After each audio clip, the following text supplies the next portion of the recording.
Hello guys, in this video, I will show you how to connect your Namecheap domain to your Netlify step by step. So step 1, log into your Netlify account and go to your site's dashboard.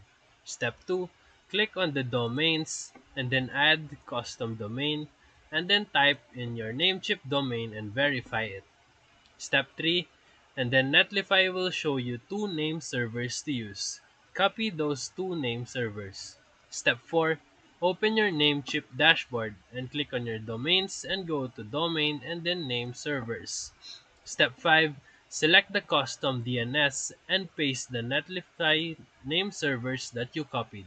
Step 6, click save and then return to Netlify and verify the domain. Wait for the DNS propagation, which usually takes a few hours. And now, your Namecheap domain should be fully connected to your Netlify site.